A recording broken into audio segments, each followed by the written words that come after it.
नमस्कार बच्चों।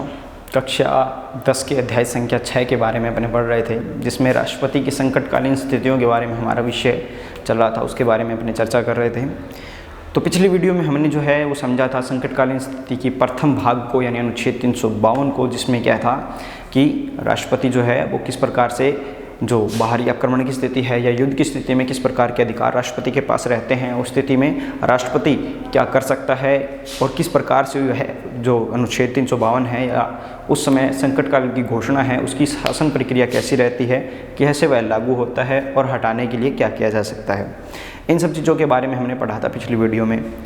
अभी जो नेक्स्ट पार्ट है उसका, यानी दूसरी स्थिति है संकट काल की, उसमें राष्ट्रपति के पास किस प्रकार के अधिकार हैं उनको देखेंगे इस वीडियो में। तो दूसरी जो स्थिति है संकट काल की वह अनुच्छेद 356 के अनुसार है, जिसमें क्या रहता है, राज्यों में संवैधानिक तंत्र के विफल होने से उत्पन्न संकटकालीन स्थिति।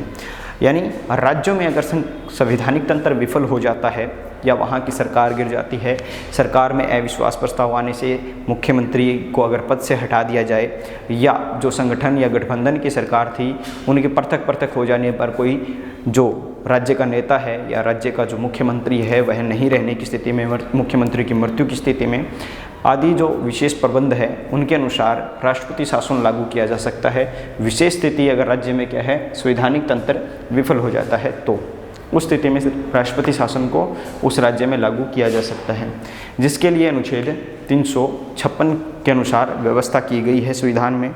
तो उसके बारे में क्या रहेगा कि ये जो द्वितीय प्रकार का है अनुच्छेद 356 के अनुसार जिसमें वर्णन मिलता है, इसके अनुसार यह रहता है कि अगर कोई राज्य है उसमें क्या है, जैसे भारत के अनेक राज्य हैं उनमें अगर संवैधानिक व्यवस्था क्या हो जाती है, विफल हो जाती है, या राज्यपाल क्या है प्रतिवेदन देता है इस बात का, ठीक है, क्या स्थिति रहेगी, या तो क्या दे दे राज्यपाल प्रतिवेदन दे, ठीक है, और या फिर क्या है ऐसा कोई समाधान हो जाए, यानी ऐसी कोई घटना हो जिससे क्या है वहाँ संवैधानिक स्थिति क्या है बिगड़ जाए, संवैधानिक तंत्र क्या हो जाए, विफल हो जाए, तो क्या है राष्ट्रपति शासन लागू किया जा सकता है।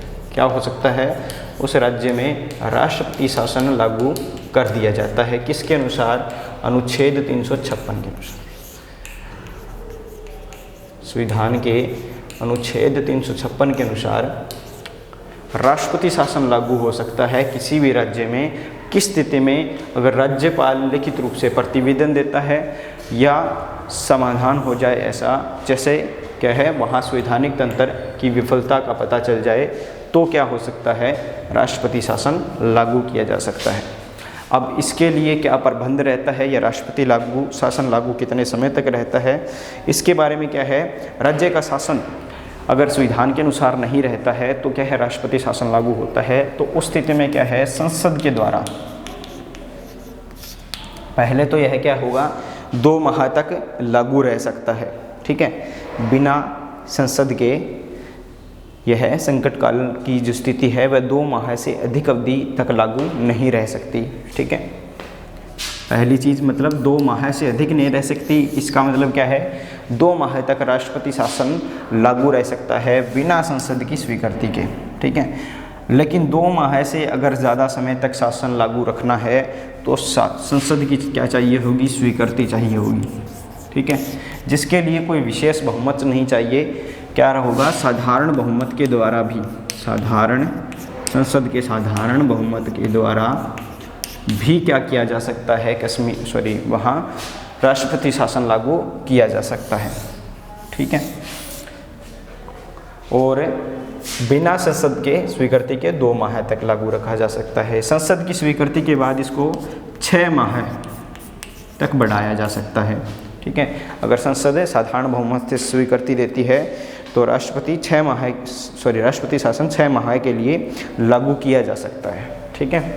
और जो हद तक है कि किस हद तक या किस समय तक राष्ट्रपति शासन लागू रह सकता है वह होगा 3 वर्ष, ठीक है। राष्ट्रपति शासन जो है वो 3 साल तक क्या है, ज़्यादा से ज़्यादा लागू रह सकता है किसी राज्य में, उसके बाद वह लागू नहीं रह सकता। यानी संसद की स्वीकृति हर 6 माह के बाद उसको चाहिएगी, साधारण बहुमत के द्वारा उसको 6 माह के लिए और बढ़ाया जा सकेगा, लेकिन कितने समय तक, मात्र 3 वर्ष तक। मात्र 3 वर्ष तक उसको बढ़ा के शासन लागू रखा जा सकता है। ठीक है, तो इसको एक बार फिर से समझ लेते हैं कि अगर राज्य का शासन संविधान के उपबंधों के अनुसार नहीं चलाया जा रहा है या संवैधानिक तंत्र वहाँ विफल होता है तो उस स्थिति में राज्यपाल प्रतिवेदन देगा, या फिर ऐसा आशंका हो जाए तो राष्ट्रपति शासन लागू हो सकता है अकॉर्डिंग टू 356 आर्टिकल, या आर्टिकल 356 के अकॉर्डिंग राष्ट्रपति शासन प्रेसिडेंट रूल वहाँ लागू हो सकता है। कितने समय तक लागू रहेगा? 2 महीने तक। ठीक है, बिना संसद की स्वीकृति के। संसद की स्वीकृति के बाद क्या हो जाएगा, इसकी जो समय सीमा है वह 6 माह तक की हो जाएगी। 6 माह तक यह लागू रह सकता है।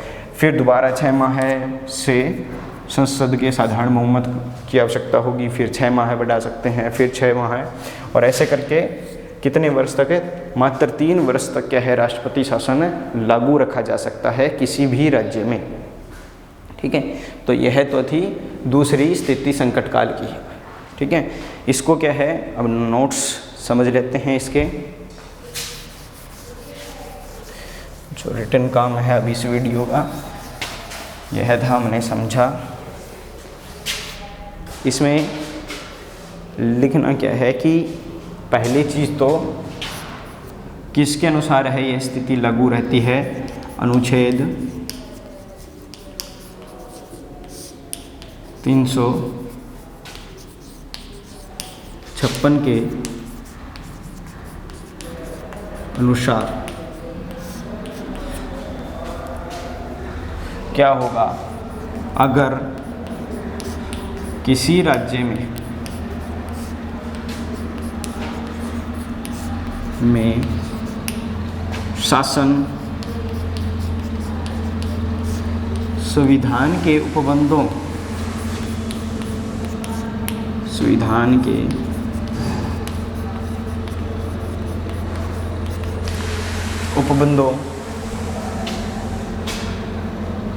पर नहीं चल रहा हो तो या तो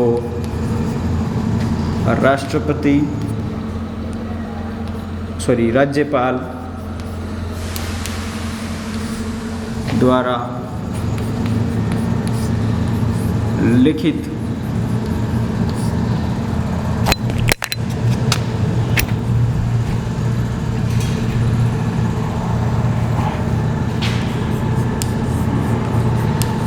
प्रतिवेदन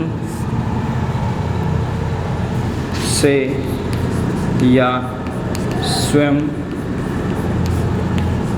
राष्ट्रपति द्वारा संकट काल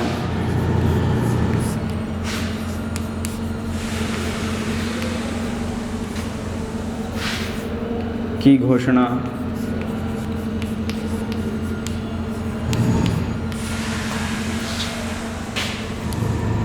की जा सकती है।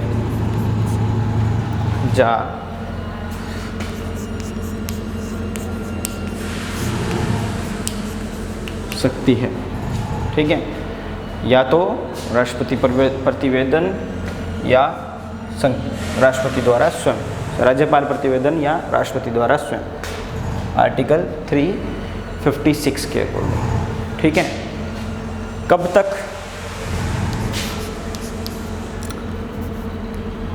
बिना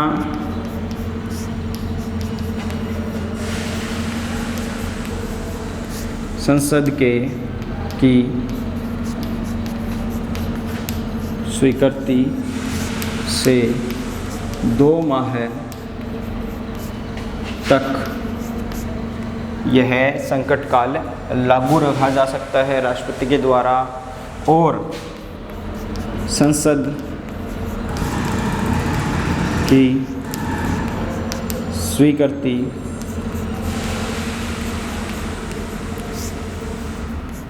से 6 माह तक लागू रखा जा सकता है। तीसरा पॉइंट क्या है इसमें? अधिकतम अधिकतम राष्ट्रपति शासन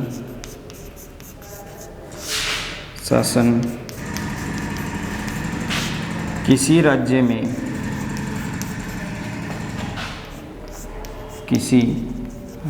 में मात्र 3 वर्ष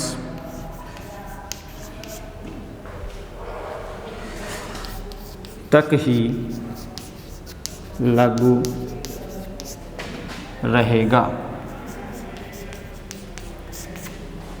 ठीक है, 3 वर्ष से ज़्यादा राष्ट्रपति शासन लागू नहीं रह सकता। यह थी संकट काल की दूसरी स्थिति। अभी क्या है, इसका स्क्रीनशॉट ले लीजिए चाहे आप, या लिख लीजिए।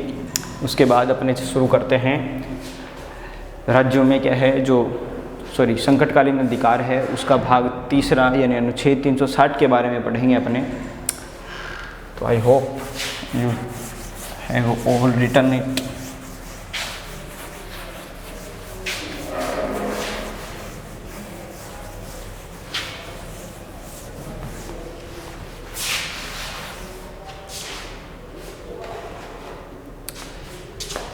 संकट काल की तीसरी स्थिति, जिसको क्या कहा जाता है, वित्तीय संकट।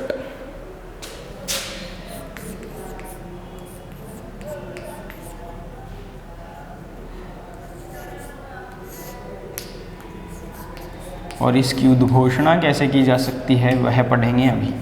ठीक है, तो जो वित्तीय संकट है वह रहता है अनुच्छेद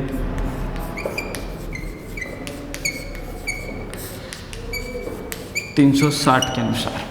ठीक है, जैसा कि मैंने बताया था कि संकटकालीन जो अधिकार है राष्ट्रपति के पास, वो 3 अनुच्छेदों के द्वारा समझाए गए हैं। एक तो 352 संख्या अनुच्छेद और दूसरा 356, तीसरा 360।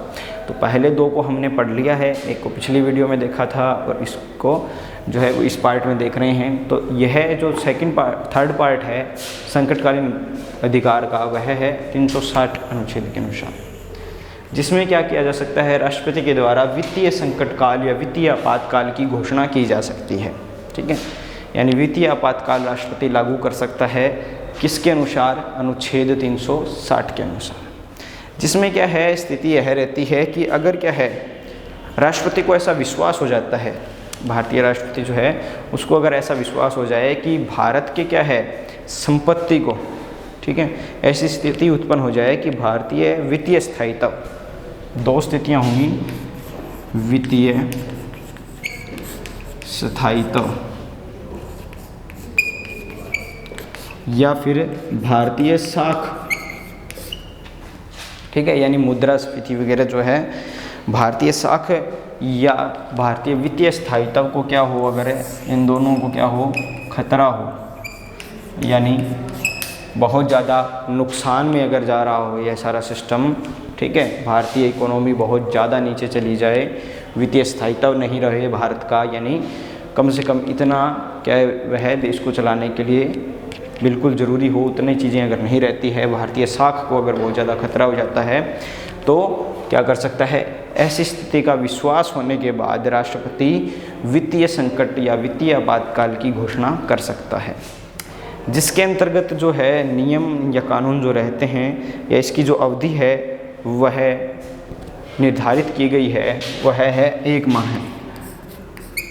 यानी इसकी जो सारे नियम कानून हैं बाकी के, वो सारे के सारे अनुच्छेद 356 वाले सेम हैं, 352 वाले जो नियम हैं वो सारे के सारे सेम हैं इसके। यानी जैसे उसमें पढ़ा था ना कि संसद की स्वीकृति के बिना 2 माह है, वो तो था पहले 44वें संविधान संशोधन के बाद क्या हुआ, संसद की स्वीकृति क्या है 1 महीने के अंदर अंदर लेनी होगी। अगर वित्तीय आपातकाल की घोषणा कर दी जाती है तो क्या करना होगा, संसद की स्वीकृति 1 माह के अंतर्गत लेनी होगी। उसके बाद ही क्या है, इसको अनिश्चित काल तक बढ़ाया जा सकता है।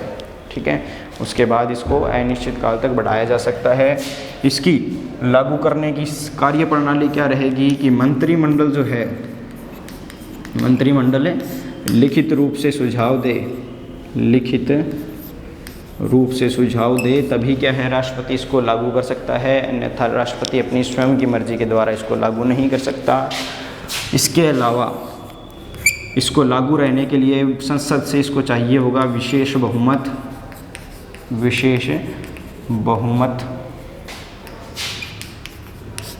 यानी 2/3 वोट इसको चाहिए होंगे। और इसको हटाने के लिए संसद का साधारण बहुमत काफ़ी रहेगा।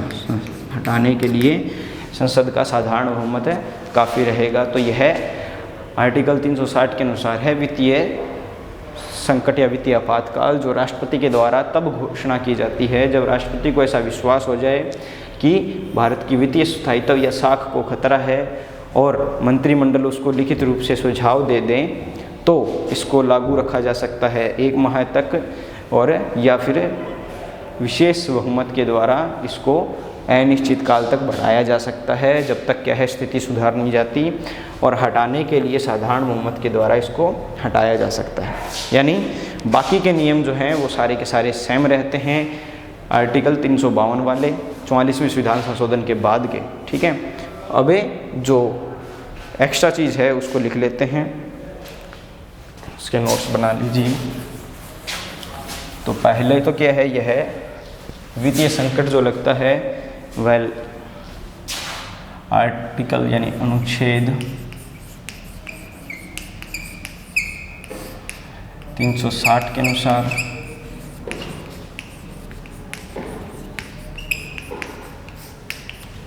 अनुच्छेद संख्या 360 के अनुसार लागू होता है, जिसमें क्या है राष्ट्रपति को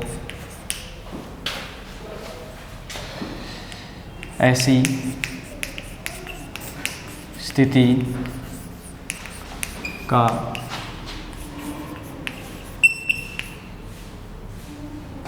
विश्वास हो जाए जिसमें भारतीय वित्तीय स्थायित्व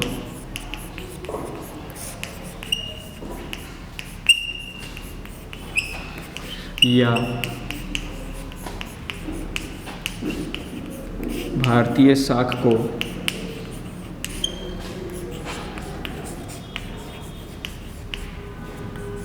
खतरा हो, तो वित्तीय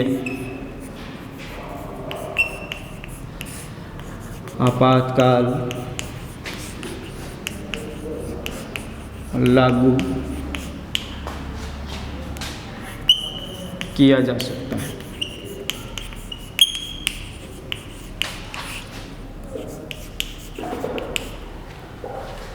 ठीक है, इसकी समय सीमा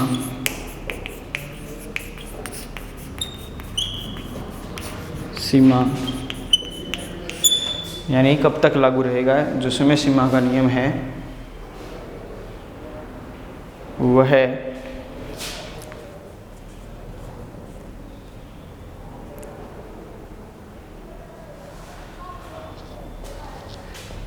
समय सीमा प्रथम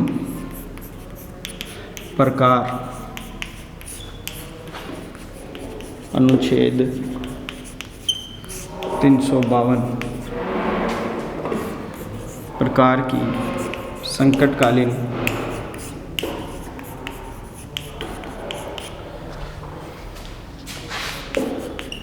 स्थिति के बराबर है।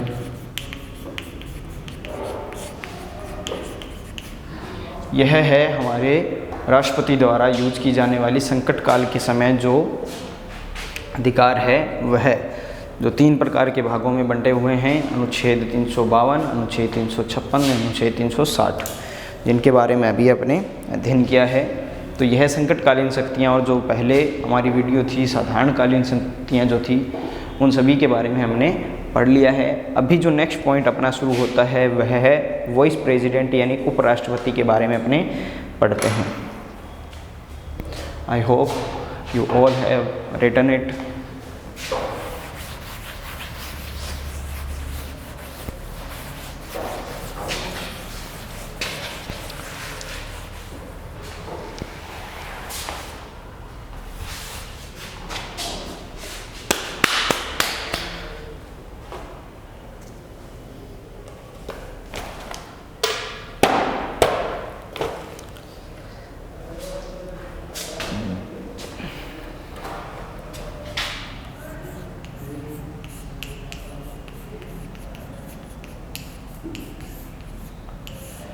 उपराष्ट्रपति।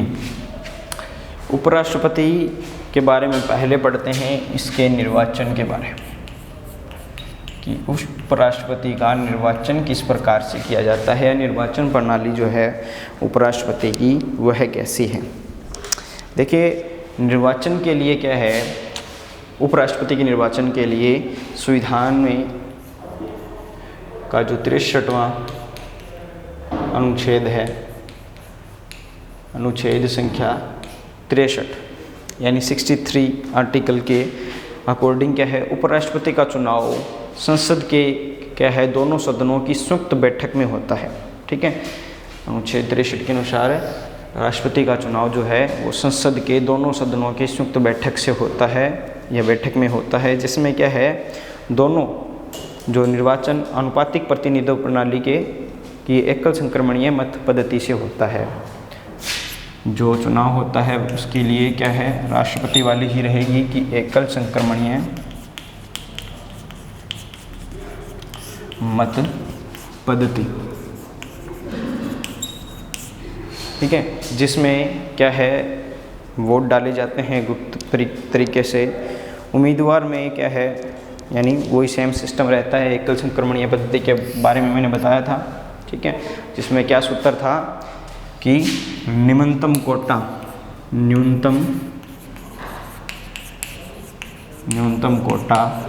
प्राप्त करना होता है प्रत्येक उम्मीदवार को, और न्यूनतम कोटे के लिए क्या किया जाता है, कुल वैध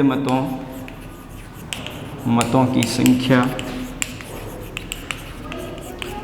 और बटे में उम्मीदवारों की संख्या भाग में 1000। ठीक है, तो प्रत्येक जो प्रतिभागी है, उम्मीदवार है, उसको न्यूनतम कोटा प्राप्त करके उसके बाद एकल संक्रमणीय पद्धति के द्वारा क्या है, राष्ट्रपति का चुनाव किया जाता है, जो अप्रत्यक्ष रूप से होता है, अनुपातिक पद्धति से होता है। और इसमें वोट जो है वो देने वाले साधारण जनता नहीं होती है, जैसा कि मैंने बताया अप्रत्यक्ष रूप से होता है। तो संसद के दोनों सदनों के जो संयुक्त बैठक होगी, यानी दोनों सदनों के जो सदस्य हैं वह क्या करेंगे, राष्ट्रपति का चुनाव करेंगे, उपराष्ट्रपति का चुनाव करेंगे। ठीक है, अब इसमें डिफरेंस क्या है, राष्ट्रपति वाले में और उपराष्ट्रपति वाले में डिफरेंस यह है कि राष्ट्रपति वाले में तो क्या था कि संसद के दोनों सदनों के सदस्य भी वोट डालेंगे। ठीक है, इसके अलावा जितनी भी राज्य की विधानमंडलें हैं, ठीक है, विधानसभाएं हैं, उनके जो चुने हुए प्रतिनिधि हैं वह भी क्या करेंगे, वोटिंग करेंगे। और इसमें क्या है, इसमें सिर्फ क्या है, संसद के दोनों सदनों के जो सदस्य हैं वही क्या करेंगे, वोटिंग करेंगे। ठीक है, तो यह डिफरेंस रहता है उपराष्ट्रपति के निर्वाचन में। ठीक है, इसके अलावा उसके चयन के लिए जो न्यूनतम चीज़ें निर्धारित की गई हैं कि उसमें जो विशेष योग्यताएं होनी चाहिए वह क्या होनी चाहिए। पहला तो क्या होना चाहिए, वह भारत का सिटीजन होना चाहिए, नागरिक कहाँ का होना चाहिए, भारत का नागरिक होना चाहिए। इसके अलावा क्या होनी चाहिए, उसकी जो आयु है वह जो है वो 35 वर्ष से हो। ठीक है, 35 वर्ष की उसकी आयु होनी चाहिए। उसके अलावा वह भारत से सरकार या राज्य की सरकार में क्या हो, विशेष पदाधिकारी ना हो या लाभान्वित ना हो किसी पद का, या फिर जो बाकी सारी योग्यताएं राज्यसभा के सदस्य के लिए चाहिए होती है वो सारी योग्यताएं क्या है, उपराष्ट्रपति में होनी चाहिए। ठीक है, और राज्यसभा वाली लगभग योग्यताएं कितनी होती हैं, वो सारी योग्यताएं राज्यसभा वाली बाकी की लोकसभा वाली की सेम होती है। डिफरेंस क्या होता है, 35 वर्ष का, उसमें क्या है 25 वर्ष का बन सकता है। ठीक है, तो ये सारी योग्यताएं उसमें होनी चाहिए, तभी वह भारत के उपराष्ट्रपति पद के उम्मीदवार के लिए योग्य समझा जाता है। जिसमें एक इम्पॉर्टेंट चीज़ कि वह भारत के किसी भी न्यायालय द्वारा क्या नहीं किया गया हो, उसको पागल या दिवालिया घोषित नहीं किया गया हो। तो यह सारी चीज़ें राष्ट्रपति के निर्वाचन के लिए इम्पोर्टेंट होती है, जिसमें क्या होगा, अनुच्छेद 63 के द्वारा इसको बताया गया है। ठीक है, उपराष्ट्रपति के निर्वाचन की व्याख्या भारत के कौन से अनुच्छेद में मिलती है, संविधान के कौन से अनुच्छेद में, अनुच्छेद संख्या 63, जिसमें बताया गया है कि उपराष्ट्रपति का चुनाव भी एकल संक्रमणीय पद्धति से होगा। फ़र्क कितना होगा कि इसमें सिर्फ संसद के ही सदस्य वोटिंग करेंगे और वही उपराष्ट्रपति का चुनाव करेंगे। ठीक है, तो यह था उपराष्ट्रपति के निर्वाचन की पद्धति। उसके बाद है इसको पद से हटाने की प्रक्रिया, जिसको बोलते हैं हिंदी में पदच्युति।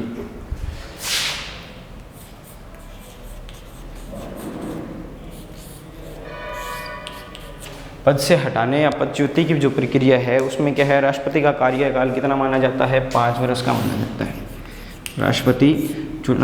उपराष्ट्रपति कितने वर्ष के लिए चुना जाता है, 5 वर्ष के लिए चुना जाता है। देखिए इसमें डिफरेंस क्या है कि राज्यसभा का वह क्या होता है, पदेन सभापति होता है। राज्यसभा का उपराष्ट्रपति का पदेन सभापति होता है, लेकिन क्या होता है कि राज्यसभा के सदस्यों का कार्यकाल होता है 6 वर्ष का, जबकि उपराष्ट्रपति का कार्यकाल जो होता है वह सिर्फ 5 वर्ष का होता है। ठीक है, यह थोड़ा डिफरेंस है। तो राज्यसभा का सदस्य मानकर इसको क्या है, 6 वर्ष का कार्यकाल नहीं बताना है इसका। ठीक है, तो उपराष्ट्रपति का वैसे शासनकाल कितना होता है, 5 वर्ष का रहता है। 5 साल तक वह उपराष्ट्रपति के पद पर रह सकता है। लेकिन अगर क्या चाहे, अगर राज्यसभा चाहे, ठीक है, अगर स्वेच्छा से वह पहली तो स्थिति ये होगी कि वह पद से कैसे हट सकता है, या तो वो खुद त्याग पत्र दे दे, रिजाइन कर दे। ठीक है, त्याग पत्र दे दे स्वेच्छा से, तब उसको उपराष्ट्रपति के पद से हट सकता है वह अपनी मर्जी से, या फिर राज्यसभा के कुल बहुमत द्वारा पास किए गए प्रस्ताव से, ठीक है, या तो स्वयं त्याग पत्र दे दे या फिर राज्यसभा के कुल बहुमत से, यानी पूरा बहुमत अगर राज्यसभा का मिलता है उपराष्ट्रपति को हटाने से के लिए, पद से हटाने के लिए, तो लेकिन स्थिति क्या रहेगी कि राज्यसभा का कुल बहुमत से क्या है, से प्रस्तावित बिल को, ठीक है, या प्रस्ताव को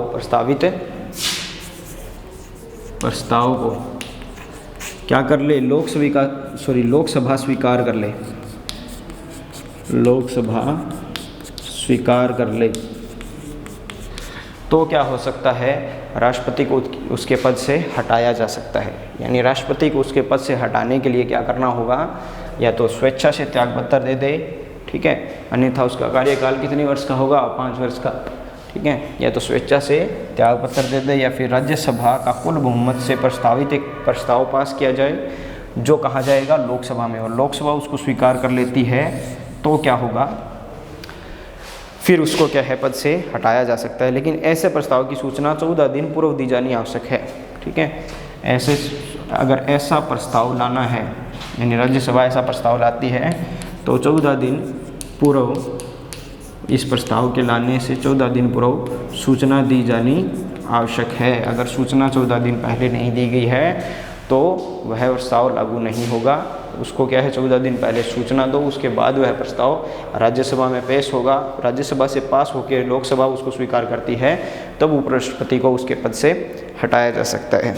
ठीक है, तो यहाँ तक हमने जान लिया है कि उपराष्ट्रपति जो है, जो कि क्या होता है, राज्यसभा का पदेन सभापति होता है, कार्यकाल इसका 5 वर्ष होता है, वह उसके निर्वाचन की पद्धति क्या होगी, दोनों सभा के संयुक्त मतदान के द्वारा, गुप्त रूप से और अप्रत्यक्ष मतदान के द्वारा, एकल संक्रमणीय पद्धति के द्वारा उपराष्ट्रपति का चुनाव किया जाता है। और पद से हटाने के लिए भी क्या है, दोनों ही सदनों के द्वारा स्वीकृति आवश्यक होगी। यानी दोनों सदनों में पहले राज्यसभा प्रस्ताव पेश कर सकती है, उपराष्ट्रपति को हटाने के लिए क्या कर सकती है, सिर्फ राज्यसभा प्रस्ताव पेश कर सकती है। लोकसभा उपराष्ट्रपति को हटाने के लिए प्रस्ताव नहीं ला सकती है। लोकसभा प्रस्ताव पेश करेगी, पास करेगी लोकसभा के द्वारा अगर स्वीकार कर लिया जाए कौन से प्रस्ताव को, राज्यसभा के द्वारा लाए गए प्रस्ताव को लोकसभा द्वारा अगर स्वीकार कर लिया जाता है, तो क्या होगा, तो उपराष्ट्रपति को उसके पद से हटाया जा सकेगा। तो यह निर्वाचन और उसको उसके पद से हटाने की प्रक्रिया थी। अभी देखते हैं उपराष्ट्रपति की कार्य व शक्तियाँ।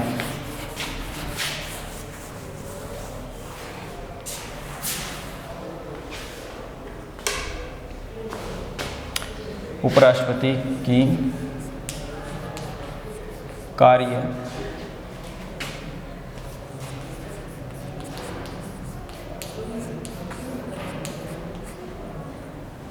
तथा शक्तियाँ। तो उपराष्ट्रपति के कार्य और शक्तियों के लिए देखिए कि क्या रहता है कि एक तो क्या है, राज्यसभा का वह पदेन सभापति होता है। राज्यसभा का पदेन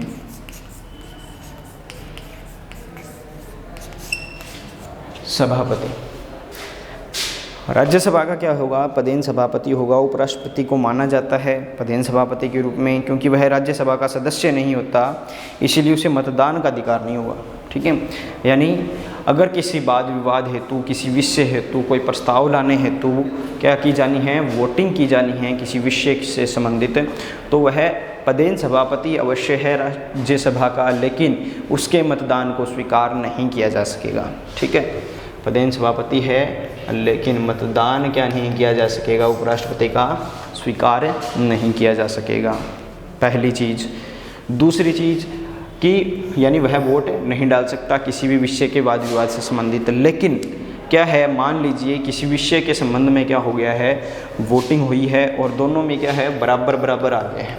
ठीक है, यानी किसी विषय में जो या किसी प्रस्ताव से संबंधित वहाँ पर क्या है, वोटिंग की गई है, मतदान किया गया है, और मान लीजिए जैसे मतलब 245 सदस्य होते हैं राज्यसभा के अंतर्गत, जो मान लीजिए 245 सदस्य होते हैं, जिसमें क्या है वो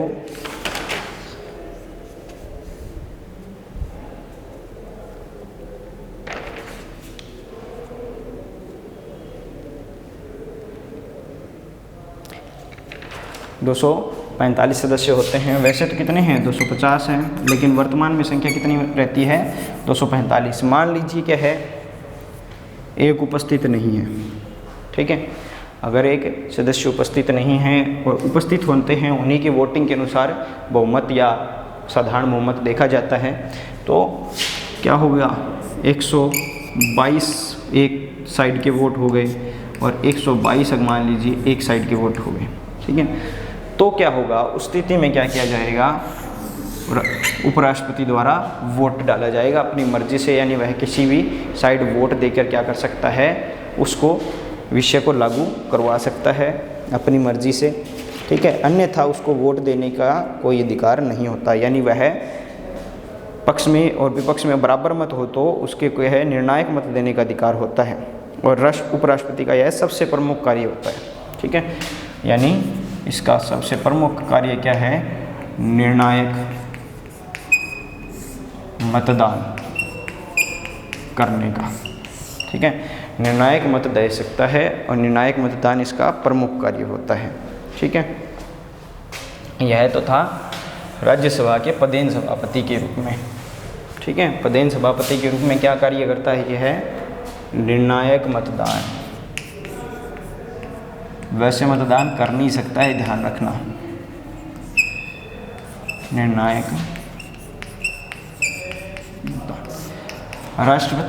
उपराष्ट्रपति का दूसरा कार्य है राष्ट्रपति की अनुपस्थिति में उसके पद का कार्यभार संभालना। राष्ट्रपति की अनुपस्थिति, यानी राष्ट्रपति जब क्या हो, प्रेजेंट ना हो। ठीक है, वो किसी प्रकार की स्थितियों में होता है, अनुपस्थिति में उसके कार्य भार को संभालना क्या होता है, उपराष्ट्रपति का कार्य होता है, कार्यभार को संभालना, यह दूसरा कार्य होता है। ठीक है, दो ही कार्य होते हैं, एक तो पदेन सभापति होता है जिसमें सिर्फ उसको निर्णायक मत देना होता है और कुछ नहीं करना होता। ठीक है, जो फैसले लिए जाते हैं उन पर हस्ताक्षर करना होता है। इसके अलावा राष्ट्रपति की अनुपस्थिति हो तो क्या है, वह राष्ट्रपति के पद को संभालता है। कैसी स्थिति हो, या तो क्या है, राष्ट्रपति की मृत्यु हो गई हो, ठीक है, या तो राष्ट्रपति की मृत्यु हो गई हो, ठीक है, या फिर त्याग पत्र दे दिया हो राष्ट्रपति ने, या फिर महाभियोग द्वारा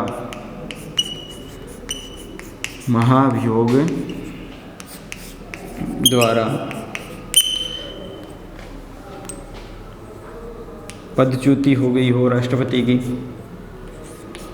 ठीक है, राष्ट्रपति को पद से हटा दिया गया हो महाभियोग के द्वारा, या फिर चौथा होता है अन्य कोई कारण, जैसे कोई विदेश की यात्रा पे गया हुआ हो, कोई एक्स्ट्रा काम हो। उन स्थितियों में क्या होता है, उपराष्ट्रपति राष्ट्रपति के कार्यों को संभालता है। कब? अगर राष्ट्रपति की मृत्यु हो गई है तो त्यागपत्र दे दिया है, या राष्ट्रपति को पद से हटा दिया है, या अन्य स्थितियों में क्या है, जब राष्ट्रपति मौजूद न हो, उनके अनुपस्थिति में क्या करना होगा, उपराष्ट्रपति उसके कार्यभार को संभालता है। तो यह उपराष्ट्रपति के बारे में पढ़ लिया हमने। जो नेक्स्ट वीडियो होगी वह कार्यपालिका के जो सबसे इम्पोर्टेंट पर्सन हैं, प्रधानमंत्री या उसके मंत्रिमंडल के बारे में या उसके कार्यों के बारे में क्या है अपने जानेंगे, प्रधानमंत्री की शक्तियों और कार्यों के बारे में भी पढ़ेंगे। ठीक है, तो यहाँ तक के लिए इतना ही। इसको नोट्स बनाइए और याद कीजिए। धन्यवाद।